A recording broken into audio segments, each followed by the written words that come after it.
aqui! E aí, meu povo abençoado, muito obrigado a todos que têm acompanhado nosso trabalho, têm acompanhado essa série de entrevistas aí. Estamos, infelizmente, na última série, mas é por uma boa causa. Ano que vem, trabalhar legal nesse meu livro, que vai ser um registro muito especial. Vai ser um registro não somente meu, né? Eu falei o meu livro porque eu vou escrever só, mas vai ser tudo baseado nas histórias que a gente ouve aqui, de toda essa galera que já passou pelo Alô Mundo e nos deu a honra de conhecer essas histórias. Isso que acho que é o mais importante, conhecer histórias, porque todo mundo tem uma história para contar, seja ele o mais novo, seja ele o mais velho, seja ele o mais famoso, seja ele o mais anônimo. Todo mundo nessa vida tem sempre uma história boa para contar. Então, ser o interlocutor dessas histórias, para mim, tem sido uma grande honra, um grande privilégio. E hoje, nosso convidado aqui, mais uma grande história que, pelas mãos da assessora dele, Carol Freitas, eu tive contato. Já fiquei curioso, muito curioso para saber. Eu fiquei sabendo que ele é colega de trabalho, que ele é aliado também, fez um trabalho de entrevistas. Vamos saber um pouco delas. E vamos conhecer mais um pouco do trabalho, da pessoa e das histórias de Edu Ares. Alô, meu parceiro. Oh, salve, salve, meu povo, telespectador, pessoal que está aí do outro lado aí escutando, nos vendo.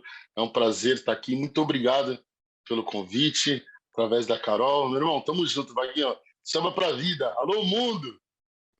Alô, mundo. Acho que Samba para a Vida, acho que antes de ser uma marca, antes de ser um evento beneficente, acho que tem se tornado cada vez mais a perpetuação, a valorização de toda uma cultura, né, Edu? Porque mesmo que tenhamos grandes artistas ainda no meio de samba, se perdeu um pouco a cultura no meio do caminho, não é? Coisa tá meio difícil, né, cara? Infelizmente. E eu acho que é um pouquinho, eu acho que passa um pouquinho pela geração, né? É outra geração, né, Vaguinho? Então, eu acho que um pouco do problema que a gente está enfrentando com essa tecnologia, com todas essas coisas boas que o mundo está trazendo, vem do outro lado também, né? Então, eu acho que, infelizmente, caminha junto.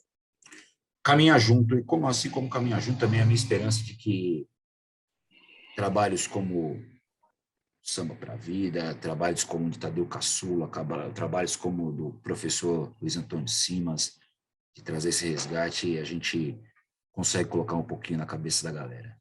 Mas me conta aí. Água mole e pedra dura, né? Exato. Mas me conta aí quem é Edu Ares, como começou essa trajetória, esse contato com o samba, cara. Cara, Edu Ares é aquele moleque, como acho que a maioria, né? Preto, favelado, né? Da periferia, correndo atrás de um sonho, primeiro com futebol, né? Desde moleque jogando para lá e para cá. Eu sempre joguei bola, né? Sempre joguei futebol. Canhoto, diga-se de passagem. E numa dessas tentativas de jogar futebol, cara, bem moleque, a gente começou a se deparar com a música. Mas veio um pouquinho antes, né? Família tocava, meus pais, meu pai tinha grupo, cantava, meu tio tinha um grupo, eles tocavam junto, né? E eu assistia muita coisa dele, muitas festas da minha família, de finais de semanas e tal, e ensaios do grupo. Até eu começar com a música mesmo foi depois da bola. É um outro reflexo, né, das periferias. Acho que, sobretudo, de São Paulo, Rio de Janeiro também tem bastante, mas, sobretudo, de São Paulo, essa junção de várzea com o samba, né? Porque o termo várzea Exatamente. começa aqui em São Paulo porque ele se dá nas várzeas dos rios, né? Os campinhos de várzea, das várzeas dos rios. Então, acho que essa junção de cultura e esporte nunca, nunca deu tão certo com outro estilo de música e outro esporte, né? Como futebol e samba. É meio como Sim, feijão e arroz, né? feijão e arroz, né? Verdade. É verdade, é verdade. E aí começou a trajetória. Desde moleque aí, criancinha, começando a primeiros acordes, né, aprendendo uma coisinha ou outra, mas já tendo essa história toda da família já tocando, aí a gente começou a ir para cima de verdade. E aí, falar, eu gostei disso aqui, meu cara. Gostei disso aqui. E onde que a bola para? Cara, na verdade, quando eu tinha mais ou menos uns 11, 10, 10, 11 anos, eu já jogava, fazia alguns testes, né, de criança, e já tinha passado, cara. E olha como é que a coisa é interessante, que uns amigos meus moravam na periferia, né, ainda tô lá, e nós tínhamos aquele confronto de amigos, de rua contra rua, né? O fulano de tal mora na rua tal, outro fulano mora na rua tal, e tinha aquelas rixas, tá ligado, né? Moleque novo, rua contra rua, e aí os caras foram em casa me chamar, cara, e eu nem podia jogar, eu já estava engajado em um time, tinha que treinar e tal, e o professor tinha ido em casa lá, o pessoal falar com a minha mãe, coisa e tal, e só que aí, você vai deixar? Fulano falou isso, e pá, vamos lá. E aí chegou lá, cara, jogando no meio da rua, tive um lance com o moleque lá, eu chutei o meio-fio, né? Guia para uns, meio-fio para outros, e putz, quebrei o tornozelo. Imagina, isso com 11 para 12 anos, quebrei o tornozelo, e acabado de engajar num time bacana e tal. E aí eu parei, tomei aquela surra básica, né, de mãe, sempre que eu te avisei, e aí eu ficava na frente de casa, parado. Não podia sair da escola e ficava parado ali, olhando a banda passar. Até que esse cara, esse amigo meu, falecido até hoje, né? Ele tocava umas notas no cavaco. E aí chegou e me falou assim, para se tirar da bandidagem, que eu sei que você tá querendo ir pra favela, eu tô vendo sua cara que você tá louco para ir lá pra favela, pra ficar com esse moleque, eu vou te ensinar uns acordes, você vai treinando. Você vai treinando. Ensinou ali, Fá maior e tal, subidinha. Falou que essa música toca tal coisa, que essa música você pode tocar tal isso. E aquilo me fascinou, cara. Me fascinou de uma forma que eu falei, olha. Comecei a fazer uma musiquinha. Em cima dos acordes que eu sabia. E aí eu gostei. Até eu chamar meus amigos para montar um grupo de pagode para poder apresentar na escola, para participar de um desafio escolar.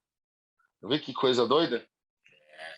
São as histórias que de muitos grupos começaram assim, né? Então, e eu acho que esse é um verdadeiro lance da música, sobretudo do samba, né? Essa inclusão, sobretudo do preto, do pobre, do favelado. Acho que ali na década de 90 ficou muito escancarado isso. Muitas pessoas se apegam somente ao fato do glamour que foi os anos 90, Sim. dos espetáculos,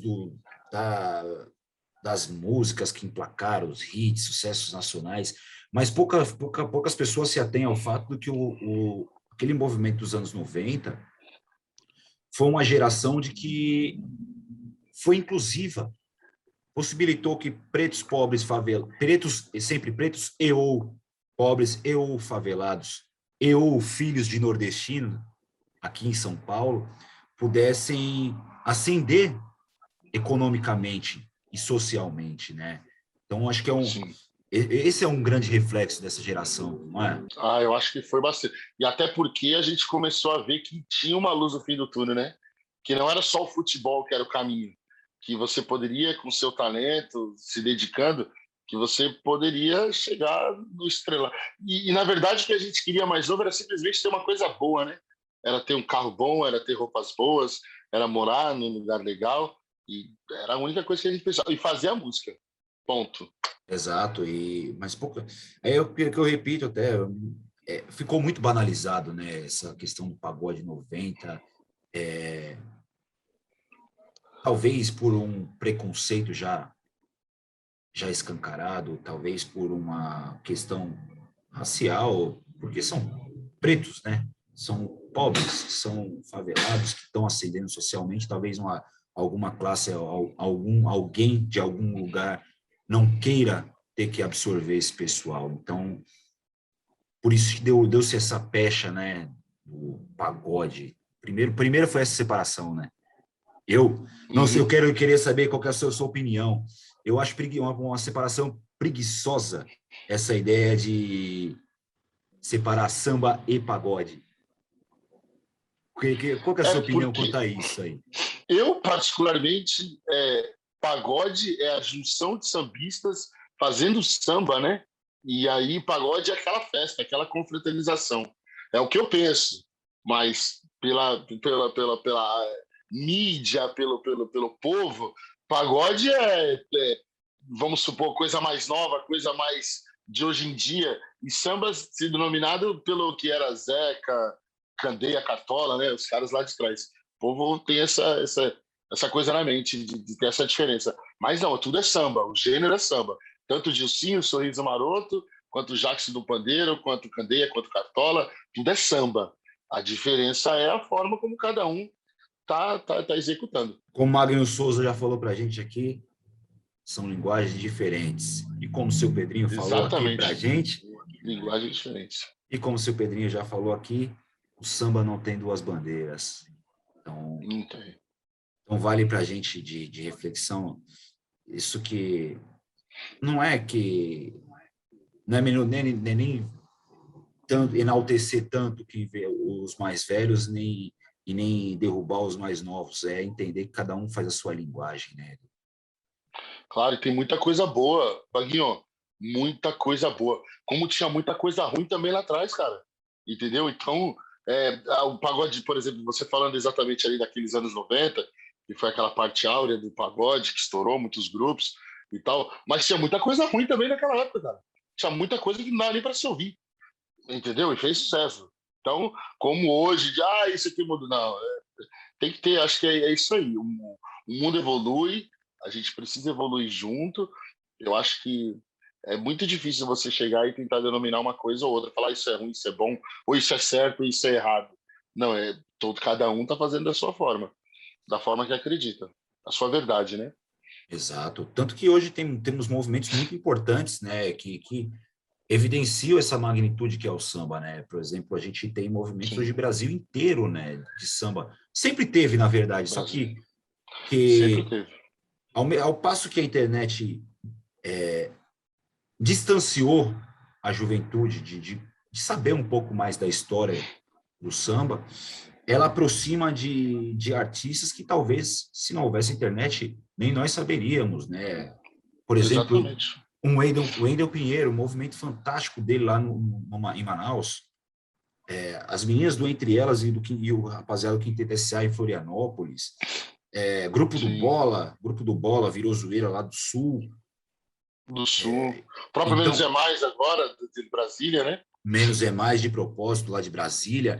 Então, a gente consegue ter aproximação dessa magnitude que é o samba, né? De que ele é de fato a identidade nacional. E por que não Exatamente. explorarmos essa identidade, né?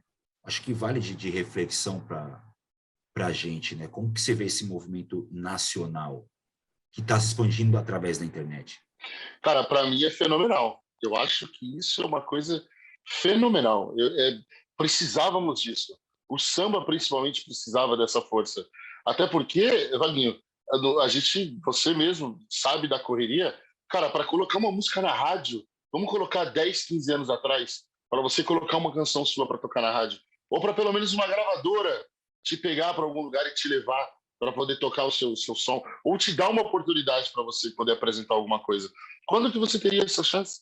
Ou quantos milhões tem aí para poder comer com muito talento, até melhor do que o seu, e mesmo assim, e a internet te deu essa oportunidade de mostrar exatamente o seu trabalho, de mostrar a sua verdade, sendo bom, sendo ruim, sendo chacota ou não, gostando ou não, independente.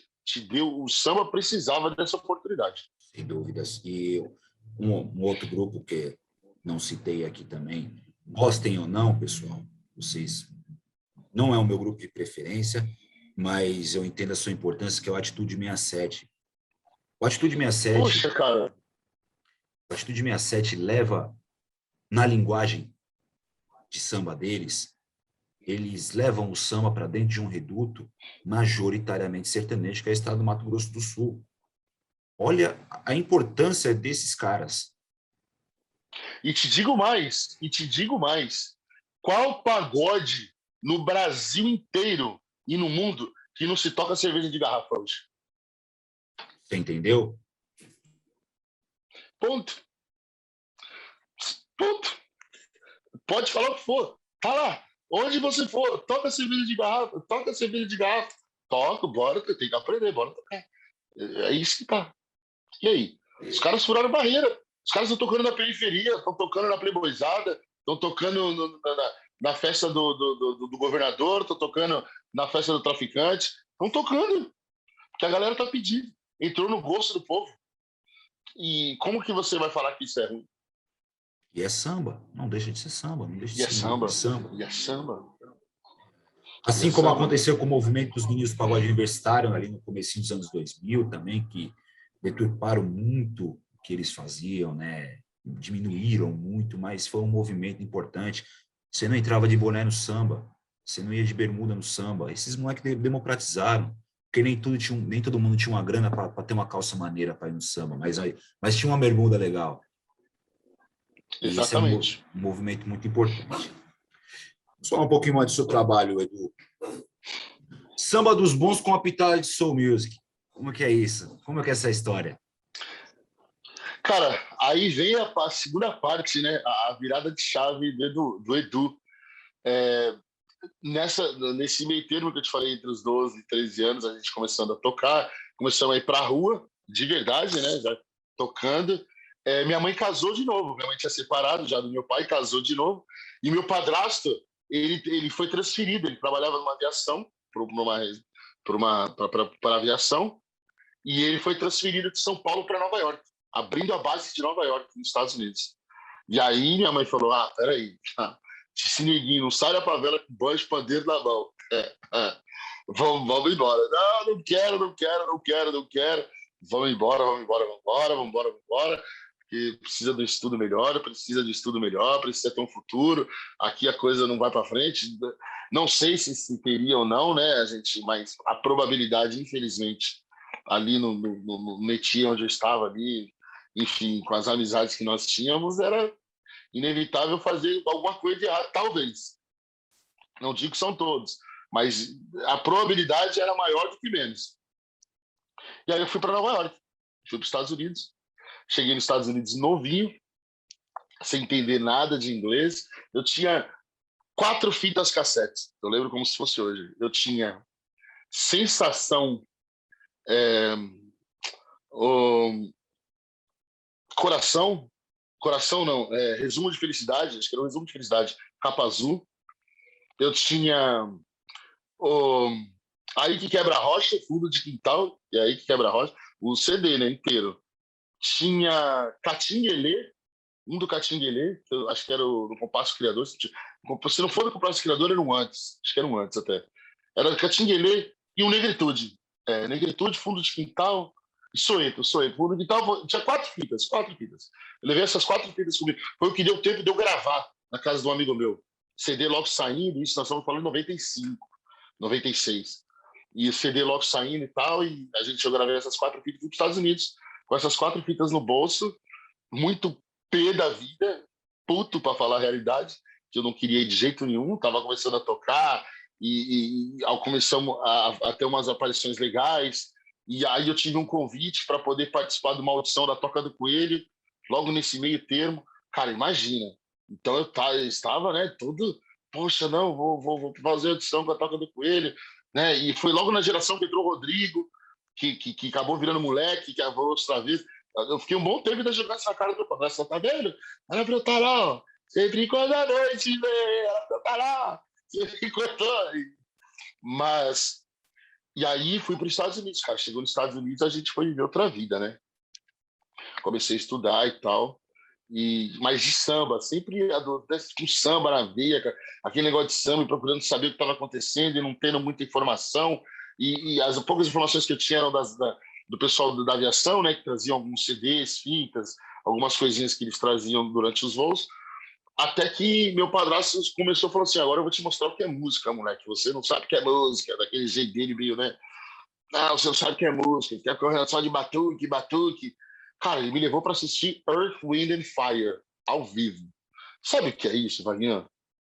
Cara, meados de 97, eu com um molequinho novo, e entrando dentro do show assim, ó. Os caras entraram no palco, parará, parará, aquele negócio, cantando In The Stone, não sei se você conhece o trabalho do Earth. Cara, porra, eu fiquei maravilhado. But I say that you remember. Falei, cara, que é isso? Que bobo. E aí eu comecei a cavucar Soul Music. Comecei a procurar quem era quem. Vale uma menção honrosa que já tivemos um brasileiro fazendo um arranjo, nada mais, nada menos que Valmir Borges já fez arranjo pro Earth. Valmir, poxa, eu conversei, já encontrei Valmir nos estúdios por aí, ele me contou essa história. Pô, ele, você é louco, é outra coisa. Virgin White com ele. Foi na casa do Virgin White tocar com o cara, gravou o Valmir, a cereja do bolo. Enfim, e aí eu comecei a curtir esse lado, cara. Diana Ross, Casey and Sunshine Band, Stevie Wonder, The Whispers. Cara, eu fui ver isso ao vivo. Sabe o que é ver? Eu fui em festivais de show, eu vi isso ao vivo. E eu, caraca, que é isso, cara? E aí, o padrasto me apresentou Tim Maia, eu tô falando 95, né? Tim Maia, Wilson Simonal. Cara, aí eu comecei a falar, não, peraí, tem alguma coisa melhor que isso. Não alguma coisa melhor, mas tem uma coisa diferente do samba, que eu não conhecia. Jorge Ben, aquele lado B, né? A gente, sei que sou pobre contigo, não posso casar, oh, meu amor. Cara, e a gente foi entender isso depois, né? Que quando eu tava criancinha, nas festas de casa, o povo tava tocando isso aí, você tava, ai meu Deus do céu, quando que eles vão desligar esse negócio? E louco pra ouvir, Paulo plantou a primeira semente. Cara, que a gente gostava, né? Cadê o samba? Né? E aí ele começou a apresentar, cara, esse outro lado. Luiz Melodia, Nara Leão, Astrid Gilberto. Cara, eu comecei a ver um mundo que eu falei, cara, o que é isso? O que é isso? E aquilo me fascinava. E aí eu fui para a escola, tal, comecei a fazer trabalhos e comecei a fazer canto, aula de canto. Logo nos Estados Unidos e cantando isso aí, soul music. Soul music é fascinante mesmo. Acho que muito Cara, do, olha. muito do sucesso dos grupos dos anos 90 vem daí, cara. É meio que uma mistura de fundo de quintal com Earth and the Fire, que é a voz do R&B Negritude, né? Olha a negritude. A forma da negritude se apresentar, um som, Exato. sonoridade da negritude, cara. Sou fã da negritude, cara, por isso. Exato. Aí você põe a voz do Earth com a batucada de fundo de quintal. Calhou o samba dos anos 90. É basicamente isso, não? Logicamente. Né? Não é comparação, isso, mas são as influências que fazem acontecer aí, que é um mundo fascinante. As nossas influências. Mas como que você conseguiu os discos de samba lá nos Estados Unidos nessa época? Era com os aviadores? Você fazia amizade com os caras? Aí ia chegar nessa época. O que aconteceu? A EMI, ela era coligada com a Virgin Records na época. E a Virgin, não sei hoje ainda se tem, mas tinha uma loja muito grande, 4 andares, em Nova York, na Manhattan. E aí o que acontecia? Eu saía da escola 4 horas da tarde, no caminho de casa eu pegava o metrô, eu morava em Queens, saía do metrô, pegava o metrô, ia até Manhattan, cara, eu passava papo de 3, 4 horas, chegava em casa 8, 9 horas da noite. 3, 4 vezes por semana, escutando, pegando, porque lá era o único lugar que tinha CD brasileiro. E saía todos... Então você imagina, nós estamos falando de 90 e pouco até 2000 e tal, todos os artistas praticamente passavam pela EMI. Então o CD chegava, e chegava os agregados. E aí, cara, imagina. Então eu tava com os dois mundos, então eu passava aquela parte, na parte brasileira, escutando, comprando Wilson Simonal, Soweto. No Soweto saiu com o CD novinho, Farol das Estrelas, tava lá comprando, em Nova York, vai vendo. E comprando Wilson Simonal, e ao mesmo tempo descendo e procurando Bobby Womack, procurando Stan Getz, tipo, dessa loucura aí. Voltando para casa com 10, 15 CDs, amarradão. Fala, putz, cara, eu tô com o meu arsenal todo dia aqui. E você vai morar, então, num bairro que é o berço, né, da resistência preta, né? Como que foi para você ter esse... Aí é uma curiosidade agora, virou uma curiosidade minha, pessoal. Como que foi para você ter esse contato com tanta história da resistência preta? Hoje muito se fala de antirracista, mas ali no Queens foi onde que surgiu, que é o embrião de tudo, de todos esses movimentos, né? Como que era para você viver nesse cenário?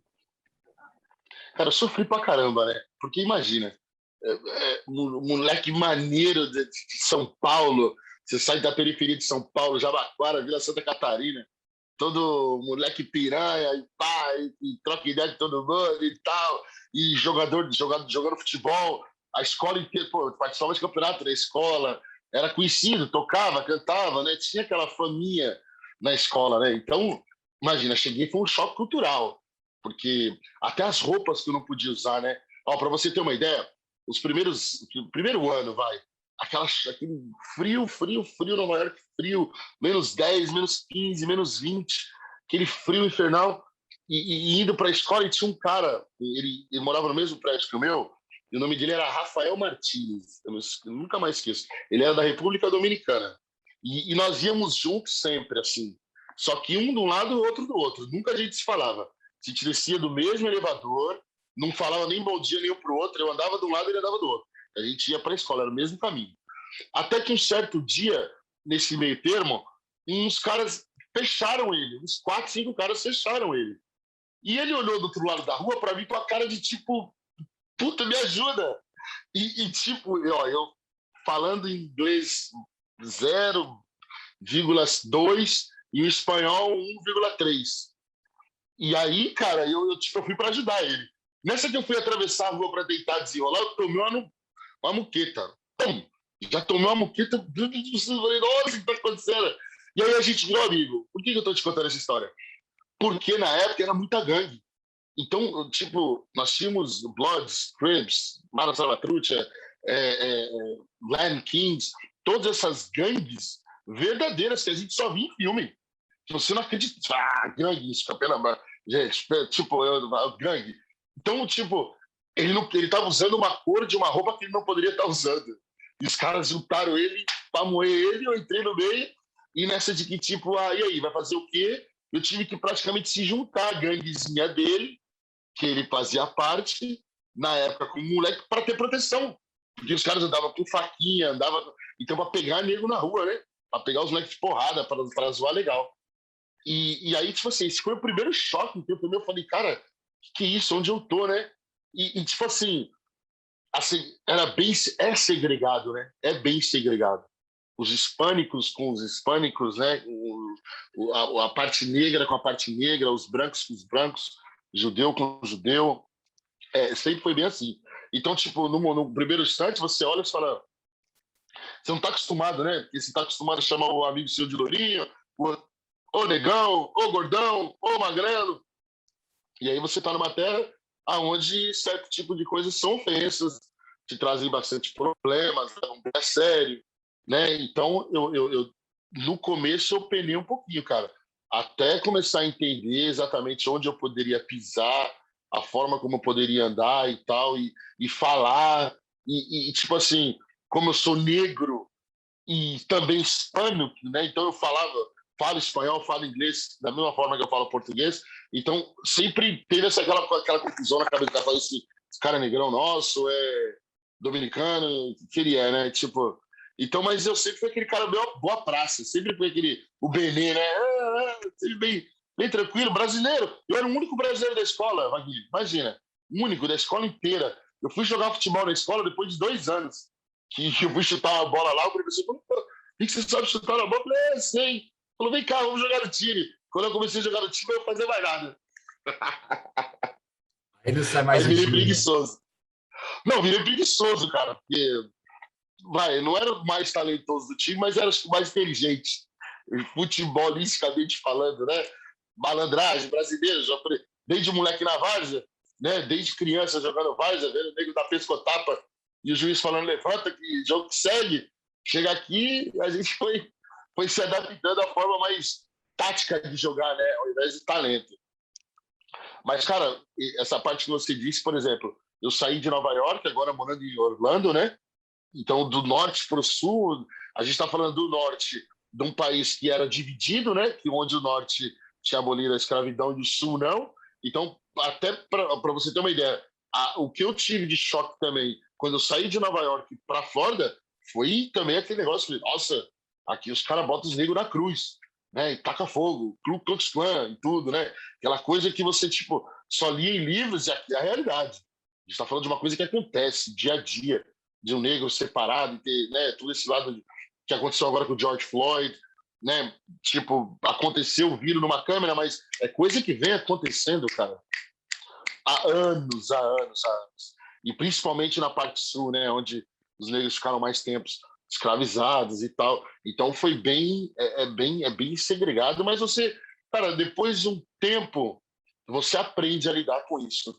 você começa a ver a coisa mais de uma outra forma, né? Uns poucos mais frustrados, ficam mais frustrados porque sente na pele a realidade, né? O branco falar para ti, eu não gosto de você, eu não quero falar com você. Isso é um direito seu. No Brasil isso é mais escondido, né? As pessoas não têm essa coragem de chegar e falar para ti, ó, não gosto do negro, pronto, acabou. Independente. É mais aquele de, bom, mas, entendeu? Então aqui é bem mais explícito, bem mais cada um com a sua turma, cada um com o seu lado, né? Às vezes você vê um negro com uma branca, um branco com uma negra, e ele já olha e fala, o que tá fazendo aí com essa neguinha? O que tá fazendo com esse branquelo? Né? Já tem aquele certo preconceito de olho ainda. Nós estamos falando de 2021, né? Mas é uma coisa que realmente foi um baque. Diferentemente do Brasil, onde tudo é maquiado. É um racismo ou preconceito aqui no Brasil, dessa forma maquiada, né, que tentam jogar para debaixo do tapete. Acho que esse o grande cerne, né, o grande problema, que às vezes o Brasil tenta imitar os Estados Unidos, mas por não termos a devida noção do nosso lugar, né, que a gente foi o último país do mundo a abolir a escravidão, que a gente não aboliu, né, corretamente. Entendeu? Então, é preocupante, mas temos na cultura preta brasileira, acho que é a mais rica do mundo, que se a gente falar de cultura preta, não é só de samba que a gente fala, né? A gente fala até do carimbó que toca lá no Pará, que é música preta, né? Tudo. Que é a influência das músicas latinas. Então, eu acho que aqui é um dos nossos papéis também, mesmo eu sendo branco católico, ascendência portuguesa, eu respiro uma cultura que eu me apropriei, que é o samba, né? Então eu tenho que estudar, eu tenho que saber de onde que veio cada coisa, eu tenho que saber para ter um mínimo de respeito, né? Claro. Eu acho que é isso. E você dá continuidade à sua carreira nos Estados Unidos ou no Brasil? Como é que acontece isso daí depois do futebol lá no Queens? Cara, aí depois disso eu continuei e fui estudar, né? Falar, vamos viver. Cara, eu fui voltar a lidar com o samba. Isso nós estávamos em 2002 para 2003. Tinha mudado aqui para Orlando. E aí, em Orlando, eu fui ver um pagode de uns caras e tal. E a gente foi tentar brincar e não pude. Não deixaram botar. Não põe a mão, não. Passou, a gente começou a conhecer algumas pessoas que tocavam. Entre a cidade e tal, entre umas festas ou outras de apartamentos. A gente acabou conhecendo umas pessoas que tocavam também. Aí montamos um grupo. Voltamos a tocar em Orlando, tocando semanalmente, todos os lugares, festinhas, festa de papagaio, enterro de cachorro. Cara, o que tinha, a gente queria tocar, porque não tinha lugar para tocar. A gente está falando de uma cidade onde tinha um restaurante brasileiro, um mercadinho que não cabia 3 pessoas dentro e já era. Isso eu estou falando lá atrás, 2000, 2001. E aí a gente começando daquele jeito de tocar ali, tocar lá, tocar cá, até que um cara, um empresário da cidade, chamado Júnior, ele chamou a gente para fazer uma apresentação de Jorge Benjor, para poder abrir o show dele e ser banda, acompanhá-los. Quando a gente começou a fazer isso, deu um bom. Né? A cidade, acharam um lugar para a gente tocar, a galera começou a ir, a gente está tocando semanalmente, colocando 700, 600 pessoas toda semana dentro de uma casa, toda semana. Isso estamos falando de Orlando em 2003, 2004, 2005. E aí a coisa começou a andar, enfim. Até que chegou num ponto, cara, que o Krieger tinha saído do Exalta e ele veio fazer uma turnê nos Estados Unidos. Nesse dia, eu não era um dos cantores. Eu tocava tantanzinho, cantava uma música ou outra. Ele chegou bem na hora que eu tava passando som. Eu tava passando meu microfone e meu tantã. Eu tava cantando uma música. Aí tal, passou, ele veio, passou o som, acabou o show, tal, não sei o quê. Acabou o show, o Krieger me chamou para conversar do lado de fora ali do camarim, a gente estava indo embora e tal. E ele, deixa eu falar com você e tal. Eu, Krieger, eu sou seu fã, cara. Eu olhava pro Krieger assim, eu olho para ele até hoje assim, sabe, coisa de fã? Eu falei, cara, eu sou seu fã, mano. Tipo, você fala comigo normal, mas eu sou seu fã. Não adianta, eu tenho puta de um carinho de fã. E ele, cara, você tem uma voz muito boa, Edu, você deveria tentar cantar, cara. Deveria, né, pra frente, seguir essa carreira, tentar tal. Eu falei, Krieger, bacana. E aí me deu um start, né? Tipo aquele, acho que eu deveria fazer, mas não quero. Até que o grupo foi se debandando, e aí chegou numa hora que só tinha eu e o cara do violão. mais ninguém. Cada um foi fazer suas coisas, né? Cada um veio com outro objetivo para a América. E aí o cara falou, mano, dupla não dá. O cara do viu falou, dupla não dá, eu nem sei cantar. O Neon, meu parceiro, mora aqui até hoje, parceiro de composição, meu parceiro, somos sócios, virou a mão para a vida inteira. Ele falou, vai sozinho. Eu falei, cara, mas eu sozinho não tenho coragem. Não, mas vai sozinho. Eu falei, mas eu, preto, gordo, feio, não é a minha, cara. Eu não tenho esse carisma todo para estar segurando o microfone de frente. Até que a gente foi fazendo. Aí fez um show, fez outro, fez um show, fez outro, fez um show, fez outro. E eu comecei a me dividir entre São Paulo, Brasil, aqui. Começou a chegar algumas oportunidades para fazer fora do Brasil, fora dos Estados Unidos também. Fui parar fui na Etiópia, fui parar na Nigéria. Poxa, fomos para o Japão, fomos para vários lugares. E aí começamos a fazer. Até eu chegar num certo tempo, ponto, de falar, não, acho que eu agora preciso fazer uma coisa séria. Preciso gravar um disco, preciso fazer um trabalho, preciso, né, fazer uma coisinha mais séria, um samba. Não dá para ficar só de brincadeira. É muito louca essa vida do músico brasileiro no exterior, né, cara? Porque, Loucura. porque é uma cultura, a nossa cultura é totalmente diferente de qualquer outro mundo, qualquer outro país do mundo, né? Totalmente. É tudo muito diferente, mesmo se a gente vai para países latinos, os países do Caribe, que a gente tem a salsa, tem a rumba, cara, é muito diferente de tudo que a gente faz aqui, né? Se te pegar os Todo dois mundo ama carros, samba. os três carros-chefe do Brasil, né? Que é samba, forró e sertanejo, e a música sertaneja, né? Mas apesar que a música sertaneja ainda tem um pé no country, né? Americano, então ainda consegue Sim. conversar, mas o samba e o forró, principalmente, cara, é totalmente diferente de tudo. Então, acho que E detalhe, não é qualquer um que toca. Qualquer brasileiro toca qualquer outro segmento, mas para você colocar um americano para fazer samba, para você colocar um venezuelano, para você colocar um boliviano, um espanhol para fazer samba, a coisa é muito mais difícil. Exato, e eu acho que vem daí muito a dificuldade dos brasileiros fora, né? Que tem muitos tentam ganhar a vida tocando música brasileira em outros países e complica, né? Cara, porque o foco é outro. Por exemplo, eu digo por aqui, se eu quisesse, ou se eu dependesse de ser um artista com a música eu não digo renomada, mas com a música, como é que eu posso dizer? Afirmada, né? Que ela já tem uma afirmação na mente das pessoas.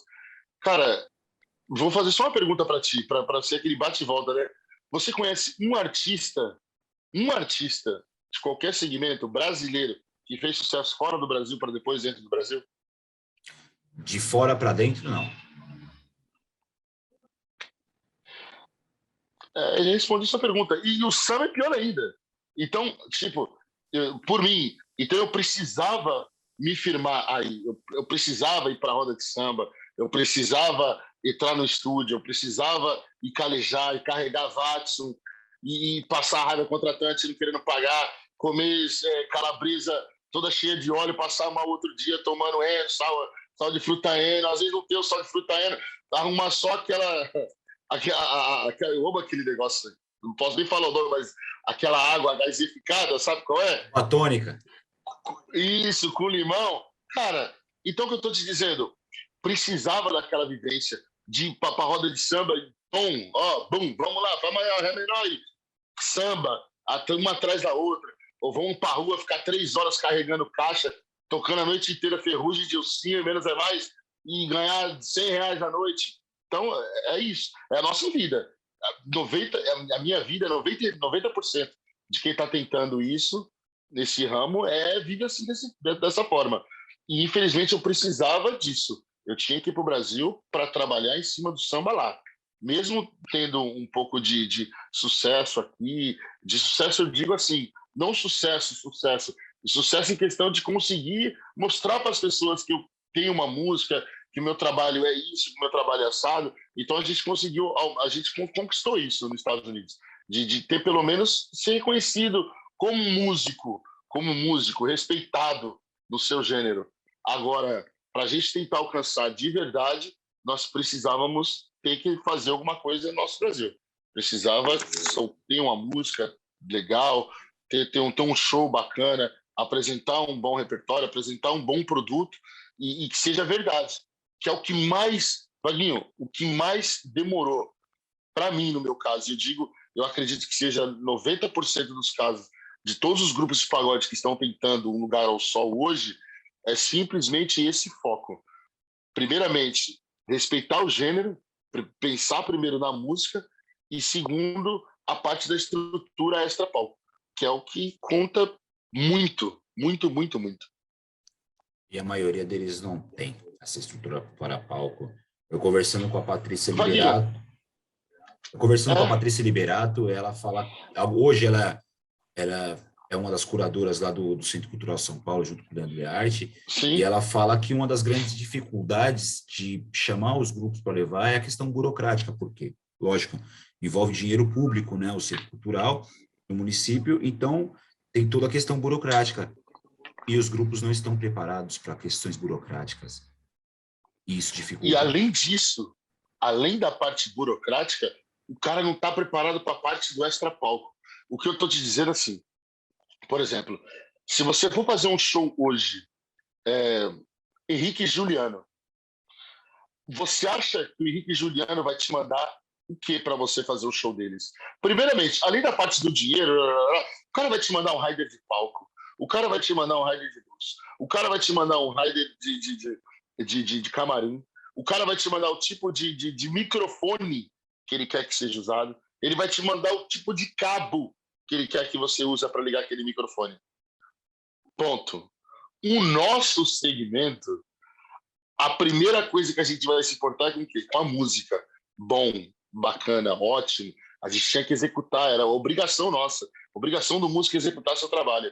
Só que o cara esqueceu que você precisa de uma assessoria, o cara esqueceu que você precisa de alguém falando por ti para te passar aquela credibilidade. O cara esqueceu que você não adianta aquela caixa Watson que você tem guardado em casa, que você toca na Praia Grande ou quando você está em Peruíbe, ela não vai funcionar para você tocar nessa casa. O cara esqueceu que o sub não presta, ele esqueceu que ele está usando um microfone de 3 por R$100 que ele comprou lá na 24 de março, e esse microfone não adianta, que ele não vai te dar essa qualidade que você precisa.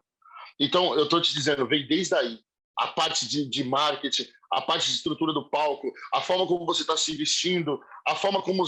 Tudo, cara. Até chegar a parte de cantar. O cantar é obrigação. O tocar é obrigação nossa, de qualquer músico. É obrigação nossa executar a música correta. Mas, para isso acontecer, o nosso segmento não pensou nisso. Não pensava nisso. Por exemplo, a gente não vai muito. Você usar o pagode de 90, do pagode de 90 mesmo, todos aqueles grupos que fizeram sucesso, Catinguelê, Só Pra Contrariar, Negritude, Malícia, Catinho, todos. Cara, qual deles hoje, pelo menos, tem noção do que se fazia naquela época? Eu vou te falar em duas coisas. Do quanto que entrava de advance para o compositor, do quanto que você vendia de verdade, qual era o tipo de PA que você estava usando, qual era o tipo de... Quem era o cara que era o contratante, quem era o cara da negociação. Tem cara hoje que tocou 10 anos na noite fazendo sucesso indo para a Globo e não sabe quem é o diretor do programa que ele estava participando toda semana. Não tem nem noção. Não tem nem noção disso. Mas por quê? Porque não era sua preocupação. A preocupação dele era ir no shopping, comprar a roupinha dele para ver se está tudo em dia, bonitinho, se o carrinho dele é do ano, e pá. Uns tinham um pouquinho de inteligência, compravam uma casa, mas outros nem tanto. E era aquilo, glamour. Era chegar no pagode dos outros, estar no camarote, puxar uma garrafa, beber, sair fora com a melhor mulher. E aí isso foi perpetuando de uma forma que virou praticamente uma cartilha do pagodeiro, né? O pagodeiro ele tem que ter um monte de mulher, tem que ter um monte de filho, tem que ter carro bom, tem que estar vestido bem e a música tem que estar na rádio. Bom, esse é o pagodeiro bem-sucedido. Esse, para mim, não é o pagodeiro bem-sucedido. Esse não é o músico bem-sucedido. E a gente aprende isso, depois, Eu vou te contar como eu aprendi isso, tá? Essa parte ainda. Que eu também fui assim, que eu só queria glamour, pagode, zoeira, churrasco, beber e ir embora. Eu achava aquilo, eu falei, não, tem que ter pagode, tem que ter cerveja na mesa. Como que você vai fazer um pagode de cerveja na mesa? E onde você aprende que o pagode não é só cerveja na mesa, não é só roupinha legal? Você tá me entendendo? Aí eu tive um divisor de águas na minha vida, né? No qual eu sou muito grato, grato eternamente. Porque aí eu vou chegar na parte da onde eu saí do Brasil, saí dos Estados Unidos, peguei todo o dinheiro que eu tinha juntado, com tudo que eu corri atrás, deixando filha para trás, deixando mãe, deixando pai, deixando família toda, e indo para o Brasil com a cara e com a coragem para fazer um trabalho, para poder engajar no samba, para poder tentar mostrar para o povo que eu tô aí, que o Eduardo está aí. Queria só que o povo visse meu trabalho. Era a única coisa que eu tinha em mente. E com isso veio 200 mil decepções, né? Que a gente não precisa dar nome aos bois, mas vem desde rádio, a contratante, a produtora, a vendedora, a estúdio, tudo, né? Claro que, cara, a gente, por exemplo, você está trabalhando com um sonho, Vaguinho, com um sonho das pessoas, Vaguinho. Por mais esperto, malandro, inteligente, com PhD, com 50 mil diplomas, magistrado, os caramba, cara, a malandragem da rua e do ramo é totalmente diferente. É totalmente diferente. Não importa onde você aprendeu. Então, eu aprendi tudo isso no cru. Com tudo isso acontecendo, cara, eu cheguei no final do poço. Final do poço. Final do poço. Para você ter uma ideia, eu perdi a mulher que eu amava, eu não tinha as pessoas com que eu amava do meu lado, eu não tinha praticamente nem o que comer dentro da minha casa, eu não tinha o que comer. Eu não tinha que comer. Ponto. Não tinha que comer. Eu tinha que escolher o que eu ia fazer. E a música não estava tocando, não tinha banda, a banda não estava vindo, a Vera porque não tinha lugares para tocar, não tinha como manter uma banda legal, e gato pingado ali aqui para poder sempre estar tampando um buraco. E, cara, e dentro de casa, tipo assim, olhando para a parede, numa situação, Vaguinho, que eu falei, cara, o que eu vou fazer na minha vida? Eu não sei o que eu vou fazer na minha vida, eu não sei para onde eu vou, o que eu fiz para merecer tanto isso cara, e tipo, depressão profunda de não querer sair de casa, de não querer comer, de não querer sair, sabe, eu não posso nem falar para ti que eu cheguei ao ponto de querer me matar porque seria muito leviano da minha parte, mas eu tava numa depressão que eu ficava naquele pensamento de, cara, qual que é o meu propósito da vida? Para que eu tô para que eu tô na Terra? Para que eu tô aqui? Não é possível, não é isso. E até que a várzea, a gente falando da várzea novamente, e passando, eu fiz, nesse meio termo, eu comecei a fazer o programa lá, Somos Várzea, que depois a gente vai falar sobre isso, mas com tudo aquilo ainda, não, o programa tinha parado de fazer o programa, já tinha acabado o programa já, quando eu entrei nessa loucura. Cara, e eu indo pra Várzea, eu parei de jogar, mas eu comecei, peguei a presidência de um time, diretor e tal, e comecei a me acumular de afazeres dentro do time. Botafogo da Vila Santa Catarina, um abraço, Botafogo. E aí eu comecei a entrar de cabeça. Tipo, são 5 categorias, né? Master, né, pequeno, Sport 1, Sport B, enfim, veterano, mestrado. E aí eu comecei a entrar de verdade naquilo para ver se minha cabeça esparecia. Mas aquilo era uma coisa só de final de semana. Eu tinha segunda a sexta para lidar, eu tinha segunda a sábado para lidar. E vocês sabem, né? O cara, quando mexe com o coração do homem, o cara fica do jeito que nada ajuda. E foi efeito dominó. E aí, sem mulher, sem dinheiro, sem amigos, praticamente. Porque aí você já não consegue sair, você se isola. Enfim, e aí esse moleque que trabalhava comigo, meu amigo de infância, Wesley, ele já pegou um dinheiro do trabalho dele que ele saiu, investiu em mim para me ajudar, para ir para cima. E a gente perdeu tudo, cara, perdeu tudo. E estávamos devendo. E detalhe, ainda tava, além de tudo, desculpa, além de tudo isso, eu ainda estava com uma dívida nas costas de 30 mil reais, em cima de tudo aquilo que estava acontecendo. De toda aquela depressão de não ter um ovo para comer em casa e devendo 30 mil reais à noite ainda. Em cima de música. Isso que é fogo. Não era, tipo, não estava devendo porque estava comprando para mim, não, porque eu investi, peguei daqui e tirei dali. Mas, enfim. E tinha um cara que trabalhava, que jogava com a gente, tem, né, ele joga com a gente até hoje, que chama Rogério Paixão. Não sei se você conhece. Rogério Paixão participou do Transa Negra, do Bami Borges. O Bami Borges também foi. Então, o Transa Negra fez muito sucesso na época. O Rogério agora fazendo carreira solo. E tinha o Mestre Lira, do Mé Maior. Não sei se você conhece o Mé Maior, Anitta, Sim. Janaína e tal. Exatamente. E tudo ali do Jardim Miriam e tal, de Assis, compositor, nato, todos são amigos ali, Valmir Porta, todo mundo nasceu ali perto, né? Todo mundo ali pertinho. E aí esse amigo meu, o Rogério jogava, sempre jogou futebol, esse amigo meu, do nada, ele meio ali cabisbaixo, tal, de lado. Aí o Rogério perguntou, falou, cara, o que foi que você tem? Sempre é um cara alegre. Wesley é o nome dele, né? Aí o Wesley falou assim, pô, cara, eu tô meio chateado, pô, o Edu tá super mal, a gente tentou fazer de tudo pra carreira dele, gastamos dinheiro virado no Jiraya e nada, e, poxa, ó, me sobrou, tava uma motinha lá que, ó, ele tinha uma leadzinha velha, não dizia nem andar direito, tinha que empurrar 5 caras e dar 50 mil para poder, volta para poder pra bichinha pegar. Tão velhinha que tava. Aí, tipo, ele, cara, eu não sei o que aconteceu com aquele cara, eu não sei, que acho que algum anjo bateu na cabeça do Rogério aquela hora que ele falou, mano, eu vou ajudar esse cara. E ele veio atrás de mim, e ele veio comigo, ele me acolheu, ele me levou para dentro da família dele, Cátia Abreu, um beijo para Cátia, para toda a família dele ali, me levou para o circo dele, para o mundo dele, para estar junto, começamos a compor, e eles montaram um projeto chamado Só Três, que tocava samba, swing, soul, mas era samba rock, MPB, soul music, e chamou eu e o Lira, que era do Meu Maior, já eram os amigos, eles tinham um projeto de 2 amigos, resolveram fazer o Só Três para me chamarem junto, até para me ensinar. Rogério Eduardo, vou te ensinar postura de palco, nós vamos aprender isso aqui, a cantar, vai fazer aula de canto, vai aprender a tocar, ó, pegar umas notas, vai voltar a estudar cavaco, vai estudar violão, vai estudar umas notas, pegar pozole, vamos fazer isso, vamos, ó, tal roupa, ó, tal música, tal postura, tal isso, tal aquilo. Cara, e começou a me trazer aquele mundo.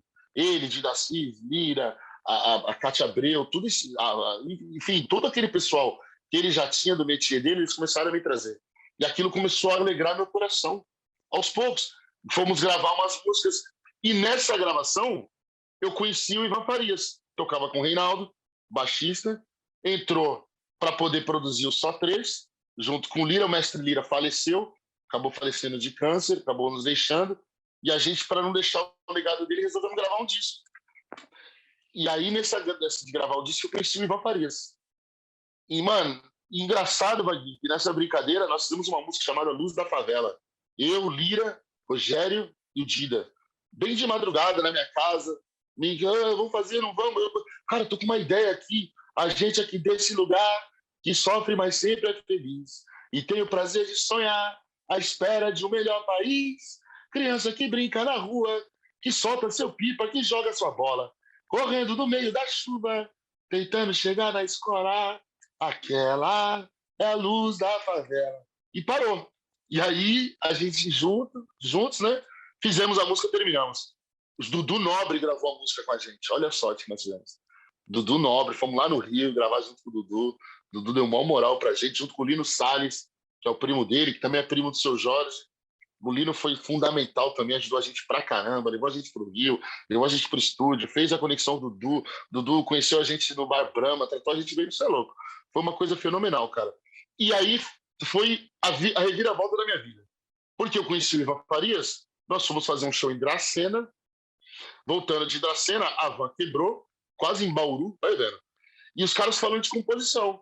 E eu sempre escrevi. Já tinha algumas músicas com o Rogério, alguns grupinhos pequenos gravaram algumas músicas nossas, alguns parceiros bons, até hoje estão gravando, graças a Deus. E numa dessas eu falei com o Ivan, pô, vamos escrever, se tiver alguma coisinha lá. Cara, a gente começou a escrever. Eu tinha uma ideia, mandava para ele tinha outra, mandava para mim, tinha uma ideia, mandava um para outro, e ficou naquilo. Só que a gente batia muita boca no grupo, porque eu sempre fui aquele cara de opinião muito forte, né? E ele também, e a gente começava a bater muita boca. Até que ele resolveu sair de Só Três.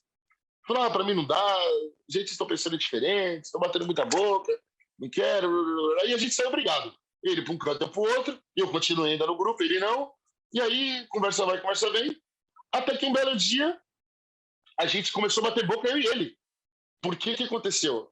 Ele gravava o violão na casa dele e eu gravava a voz na minha casa. E aí a gente juntava aquilo para poder ter a música para audição. Só que a gente não entrava no acordo, Bagui. Um reclamava do outro. Ele, Du, tá cantando semitonado.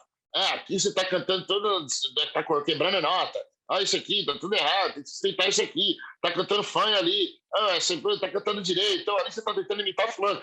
Esse violão aí não é os violão. Isso aí não tá vindo essas notas. E pá, não é isso. E a gente batendo boca, cara. Até que resolvemos, numa dessas de eu fazer coro, gravar coro, o Rogério me levou para gravar bastante coro, eu conheci o Valmir Borges e tal, e encontrei com ele no estúdio. E o Valmir conversou, falou, pô, cara, tem uma música legal, mas, pô, grava direitinho, dá esse cuidado, dá esse carinho, né, pra você mandar pros caras. Ele tava produzindo Pichote. Falei, pô, quero mandar uma música assim, assim, assado. Ele falou, grava direitinho e me manda. Cheguei no Ivan, a gente bateu o papo, falou, Ivan, a gente precisa gravar. Não dá, estamos batendo boca, esse violão não dá para você. Seu violão não dá para mim, a minha voz não dá para você, então hoje a gente arruma alguém para fazer esses dois, ou vamos entrar no estúdio e dar um jeito. Cara, eu fiz com o Ivan mais ou menos umas 150, 200 músicas com o Ivan. Só eu e o Ivan, fora os outros parceiros. Nós gravamos no estúdio 30, Vaguinho, 30. Só que chegou para gravar no estúdio, eu tenho vários parceiros, vários amigos meus que tocam, a Vera, e comecei a ligar para os caras, porque era começo da pandemia, agora já vindo para cá, né? Já tinha saído, ainda não tinha saído Só Três, não. Ainda não, ainda estava no Só Três. E conversa vai, conversa vai, eu falei, cara, pô, mano, me ajuda a gravar uma música amanhã, eu vou gravar umas musiquinhas aqui, e precisava de você lá, tal, me ajuda. Vai ter um feijão lá, a Mayra vai engordar um feijão lá, uns R$ 50 aí de gasolina para você chegar até lá e já era. Vamos, amigo, pandemia, estamos sem fazer nada. E todo mundo com aquele puta tesão de tocar, né, Vaguinho? Tá ligado, sambista, né? O cara que é sambista, mano. Até você tá aí, você olha pra lá do lado e fala, vamos fazer um samba. Você tá ligado? Aqui Não atrás. adianta. Então, você tá ligado que é isso aí. Coça mesmo. E os caras resolveram ir, Vaguinho. Só que, tipo assim, imagina. Chegou, eu marquei com todo mundo 8 horas da manhã no estúdio. 8 horas da manhã, tava desde o batera ao flautista. Você me entende? Tava todo mundo, batucada inteira, viola, cavaco, harpa, o cara mano, todo mundo tava lá. Aí, a minha ideia na época, era o que eu passei junto, que eu imaginei com o Ivan, era simplesmente a gente chegar, todo mundo plugar, bate papo, passou uma, pum, passou duas, pum, galera, agora vamos gravar, e já era. Pau no gato. Chegou lá os amigos que eu tenho, é tudo muito profissional, rapaziada, não, vamos fazer diferente. Vamos gravar a base primeiro, depois coloca o resto. Cara, a gente gravou um disco. Ao invés de ser aquela coisa de só de audição, o Ivan fez os arranjos maravilhosos, puta arranjo. A coisa começou. Na primeira música, o cara tava tocando. Na terceira música, o bagulho ficou sério. Os caras, não, pá, isso aqui tem que ser assim, não, vamos corrigir isso aqui, vamos, isso aqui. Começaram a gostar das músicas, né? Todas autorais, todas nossas. E aí que deu esse alavancadinho um pouquinho de Eduardes. Voltando ao meu amigo, aquele amigo meu que eu te falei primeiramente, o Fred Desimpedidos, não sei se você conhece, o Desimpedidos, Fred mais 10, é nosso vizinho lá da Vila Santa Catarina, estudou com a gente, eu fui técnico dele de futebol e tal, eu coloquei ele no banco, os caras falavam, xinga eu até hoje, você colocou o moleque no banco, agora o moleque tá mais pica que o Neymar, ele olha e fala assim, cara, culpa sua, era que ele tá patrocinando o time, os caras me zoam até hoje, né? Mas, recentemente o Fred participou da série lá com o Magnus, dos nossos amigos. Felipe Drummond, que já esteve aqui. Exatamente, o Fred. Rodrigo. Isso. Grande beijo. Só que eu conheci o Fred como Bruno. Eu conheci o Fred como Bruno. Até saber quem era o Fred. Eu não sabia que o Fred era o Fred já. Pra mim, o Bruno, falei, nossa, mas o Bruno tá tudo isso? Falei, deixa eu, né? Aquele tiozinho da internet, deixa eu entrar aqui no Google pra ver o que tá acontecendo. Cara, e ele postou a música Chocolate Glacê. Que aí vem nessa música agora, Chocolate Glacê, 2 anos, 2020, que a gente lançou. Cara, ele postou, o bagulho viralizou. Do dia que ele postou, eu ganhei mais de 20 mil seguidores só no mesmo dia, cara. E aí a música começou a andar. Aí eu saí de Só Três, porque eu já não conseguia conciliar mais os dois, e os meninos continuaram com o projeto, o Dida, o Robson Diniz e o Rogério até hoje. Eles estão seguindo o projeto fortemente. Um beijo para vocês. Meus irmãos estão assistindo aí, tenho certeza. E aí o Ivan, cara, me abraçou. Nessa briga, o Ivan falou assim, vem cá, legal, vamos produzir isso aqui direito, então. Vamos te produzir direito. Aí eu tô aí, nessa saia com o Ivan aí, Desde 2000, começamos, 2019 para 2020. 2 anos agora, entre Eduardes, né? Uau, que história. Pouquinho. Tentei Que resumir o máximo, história. Magui, para não perder seu tempo muito. Nada, imagina. Como eu falei lá no começo, eu acho magnífico conhecer histórias, e conhecer histórias como a sua me fascinam mais ainda e me motivam a sempre querer conhecer mais histórias. Mas agora me conta, você foi o meu aliado aqui, você fez um programa de entrevista, conversou com a galera, como foi essa experiência, quem passou por lá? Cara, que bacana. Ó, tem um amigo meu, André, ele morou aqui nos Estados Unidos há um tempo, né? E ele sempre falava, cara, pô, eu tenho uma vontade de falar de Várzea, falar de Várzea. Ele é da Vila Maria, né? E aí a gente, nessa brincadeira, ele falou, cara, enfim, ele montou um programa de Várzea chamado Somos Várzea, ele e mais 2 amigos parceiros nossos, o Vitor e o outro menino, que esqueci o nome dele agora, meu Deus do céu, Marcelinho da técnica, tinha uma galera que dava uma força pra gente legal. E eles chamavam os grupos, alguns convidados de várzea, times de várzea, e chamavam alguns grupos de pagode depois para bater um papo. E muito amigo do presidente da Vila Maria, a Bolina cedeu o camarote dela, começamos a gravar lá no camarote da Bolina, lá em cima. Não sei se você já foi na Vila Maria, na escola da Vila Maria. E Minha aí, casa. cara, ali, bom demais, Naninha, oh, ali, Vila Maria. Cara, e daí ele chamou meu time, o Botafogo, da Vila Santa Catarina. Conversa vai, conversa vem. Ele chamou o Botafogo, a gente foi. Cara, e mentira, minto. Começou na casa dele esse projeto. Que a primeira vez que eu fui foi na casa dele, isso. Depois que passou pra Bolina, lá pra Vila Maria. E daí, cara, um dos caras que era muito engraçado, que tirava uma onda, teve que sair, porque o trabalho dele não estava dando para chegar a tempo. E ele falou, Edu, você troca umas ideias, né, mano? Você conversa, você podia apresentar com a gente. Eu falei, cara, mas eu moro na Zona Sul, para vir para cá para o programa ao vivo toda quinta-feira, né? E o horário que era, acho que era 7, 8 horas da noite, tipo, eu tinha que sair da Zona Sul quase 3 horas da tarde, às vezes até as 2, para chegar a tempo, para montagem, para tudo. Saía de lá 11, meia-noite, toda quinta. Falei, cara, não sei se eu posso, tal, não sei o quê. Só que aí eu fui. Eu não sei o que eu fui. Levei um amigo meu, fomos lá, Ronaldo, parceiro meu. Chegamos lá, cara. Ele estava fazendo o programa, só que ele tinha 2 microfones. E rolava uma entrevista bacana. Só que os instrumentos dos pagodes, dos caras que estavam tocando, não saía tão nítido para fora porque estava na acústica. Aí eu falando, Dezinho, ô rapaz, pô, eu tenho um powerplay lá em casa, tal, não sei o quê, tem uns negocinhos lá. Eu falei, pô, cara, talvez se eu trouxer aqui dá para dar uma força, pra gente, só para melhorar a parte da música. A parte da falação tá lindo, tá o microfone, tá lindo demais. Mas a música, pô, o repique podia sair, o pandeiro podia sair melhor, a gente podia ligar tudo, né? Eu vou trazer as coisas para cá.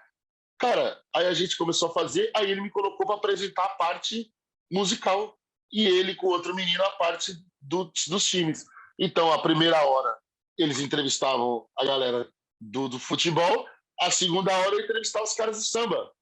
E aí a gente teve um parceiro que foi fodástico, que é o Marcos Paulo, Marquinhos, produtor, monstro. Cara, Marquinhos conhece todo mundo. Marquinhos conhece todo mundo. Cara, ele levou de Toninho Gerais, a Marquinhos Sensação, a Salgadinho, cara, todo mundo, Marcelinho, Sem Compromisso, os caras do Rio de Janeiro, Segunda Sem Lei. Cara, toda semana tinha um artista foda. E aí eu comecei a apresentar aquele negócio lá, até que eu não lembro por que parou. Eu não lembro agora. Aí eu tive que viajar, tive os outros compromissos e tal, e aí eu não acabei não continuando. Mas foi uma experiência bacana, cara. É bom você fazer pergunta para os outros. Porque você faz pergunta. Eu gosto de fazer pergunta constrangedora. Eu já logo vou logo no mocotó. Oh, então. Oh, e por que você saiu do grupo tal? Pô, mas por que eu fiquei sabendo? Mas Tá era bem certo. extrovertido, gostei bastante. Fiz umas entrevistas aqui, entrevistei fundo de quintal, entrevistei uns caras doidos aqui também, aqui em Orlando. Sempre que me chamam para fazer isso aí, eu meto a cara. Eu tenho uma seguinte bandeira que o samba tem que invadir todos os espaços, seja ele qual a linguagem que for. E esses espaços de discussão são muito importantes também para o samba. Claro que é, cara. O Brito fazendo do formato dele, o Pagodeiro fazendo do formato dele, eu fazendo aqui do meu formato, o pessoal do Atrás do Samba fazendo do formato deles, mas que entra o ambiente de discussão e isso só enaltece, o samba está invadindo todos os espaços, então é muito importante. E não posso deixar de esquecer minha rapaziada, Samba Cast lá de Recife, e o pessoal do Papo de Samba Podcast. Então, é muito importante. Edu, o papo foi tão bom, passou aqui tão rápido, cara. E estamos chegando aqui aos momentos finais. Que pena. O convidado não se despede de mim tão fácil, não. A gente divide os momentos finais em 3 partes aqui, Edu. Primeira delas, não vale sua, hein? Se você tivesse o poder da caneta, que música você gostaria de ter composto?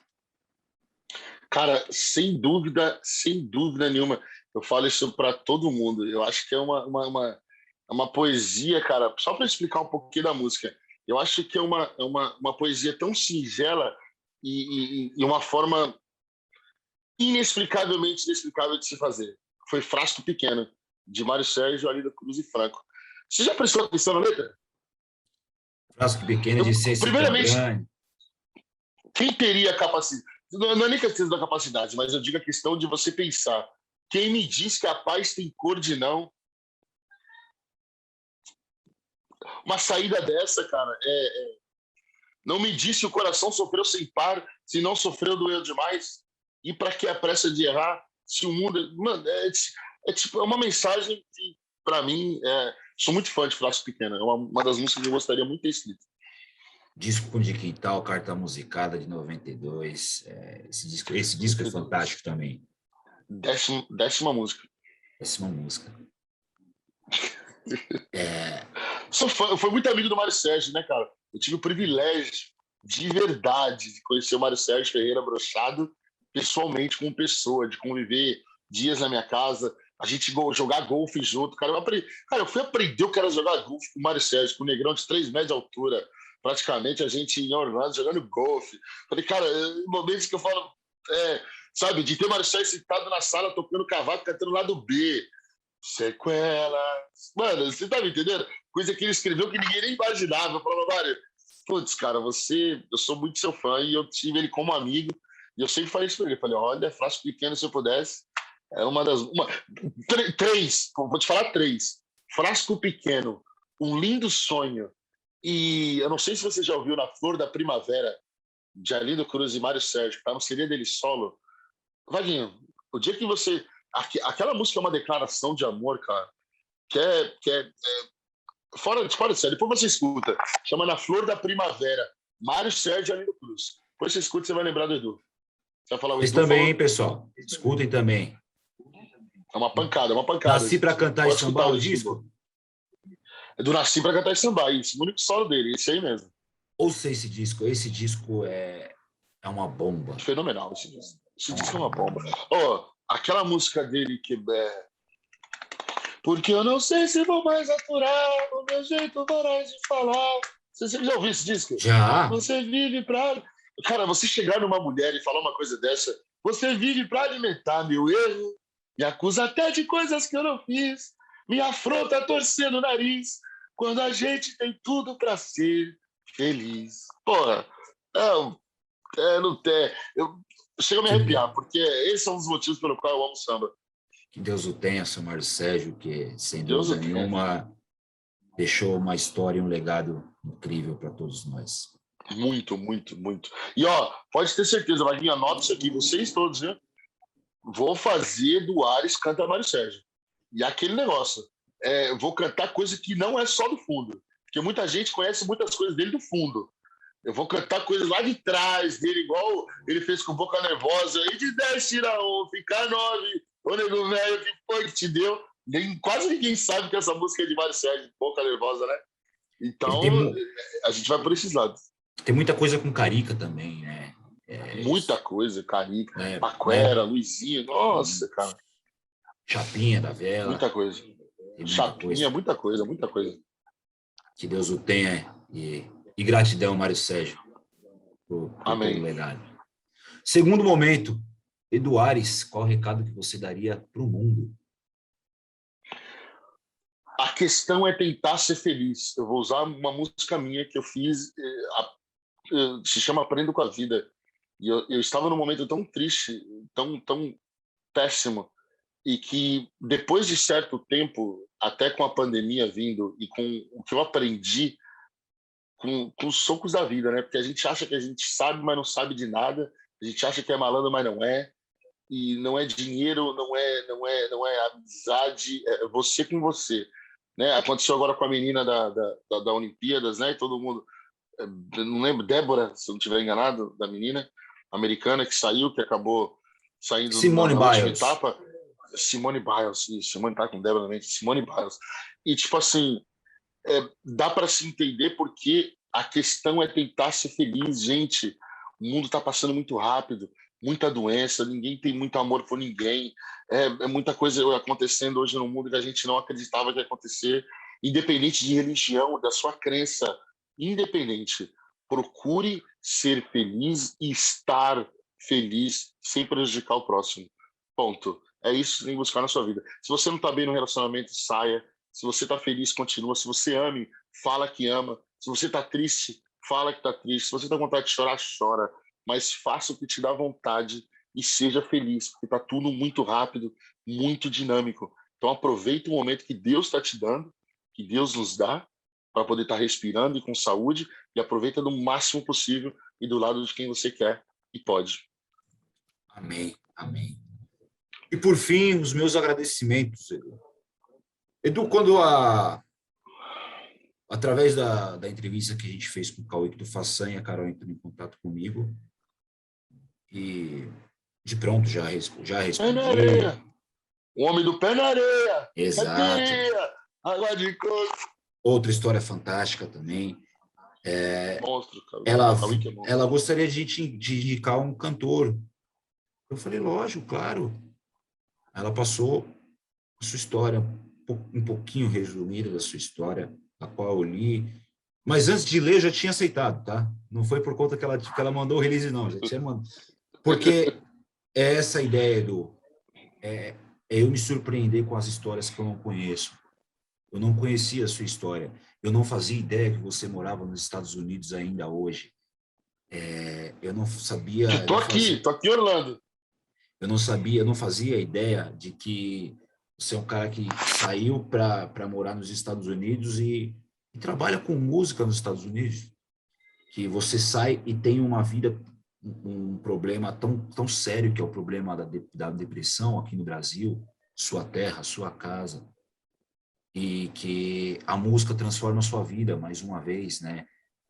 Que o futebol transforma a sua vida mais uma vez, de quando criança para te tirar do talvez o caminho errado, quando você jogava bola, e depois o seu amigo trazer o cavaquinho para você aprender, para também te tirar desse possível caminho errado. E num momento de tristeza, num momento de solidão sua, novamente a música e o esporte te trouxeram à vida, né? Você falou que seria leviano da sua parte falar que tentou suicídio, mas quantas e quantas histórias a gente sabe que pessoas se suicidaram pelo mesmo motivo, pela mesma depressão, pela mesma doença. Você muito bem citou Simone Biles. É doença, cara. O mental, quando o seu mental não responde mais ao seu corpo, é um problema muito sério e que a gente não deve enfrentar como mimimi, como frescura. Não, a gente tem que procurar auxílio e a gente tem que poder ajudar da melhor forma. Então, você apresentar essa história não foi só apresentar para mim uma história de um negro que sai, mais um negro que sai do Brasil para tentar ganhar sorte com a família nos Estados Unidos e que consegue arrumar uns espaços para tocar. Não, você me mostra uma história genuína de uma pessoa vencedora e de muito sucesso. Porque eu acredito fielmente, cara, eu acredito, tenho muito isso dentro do meu coração, que o sucesso não é o dinheiro. O sucesso é você estar bem estabelecido, você estar bem estabelecido consigo mesmo. Porque hoje muita gente pode falar, mas quem é o Naninha? Pô, eu falo para você quem é o Naninha. É o cara extremamente bem sucedido. Não é qualquer pessoa que fica 20 anos numa das maiores casas de espetáculos, maiores bares de São Paulo, que é o Bar do Brahma. Mundo. Que é referência no mundo. Entendeu? Um espaço que que recebeu por tantos anos Calbi Peixoto, recebeu por tanto tempo Demônios da Garoa, recebeu por tanto tempo Jair Rodrigues, e o Naninha teve seu espaço de 20 anos. Eu toquei lá, viu? Duas vezes só. Mas eu vou subir de novo. Se Deus quiser. Então, você sim é um cara muito bem sucedido dentro do seu trabalho, dentro da sua vida, dentro da sua história. Para mim foi fantástico conhecer a sua história. Para mim foi, sem dúvida, um retrato de um imigrante que não perde as suas essências, não perde suas origens, que carrega com muito orgulho o samba, a favela e a várzea no coração. Então, para mim, foi muito honroso.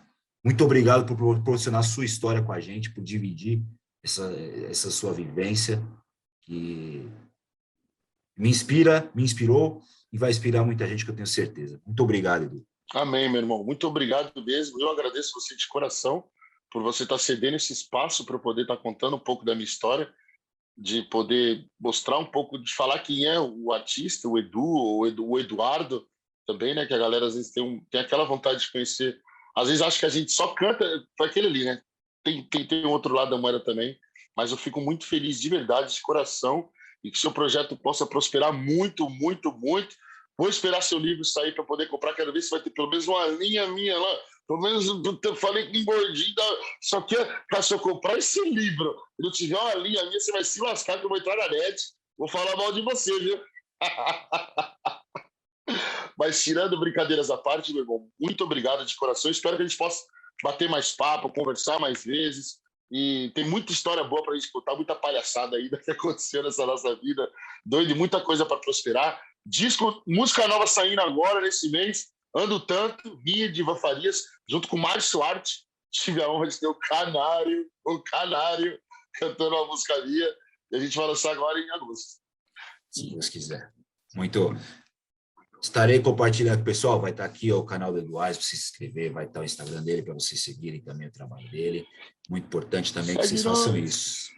Pessoal, esse aí foi o Eduardo. Que história! Uau! Valeu, meu pessoal. Até a próxima, se Deus quiser. Alô, mundo! Olha eu aqui! Alô, mundo!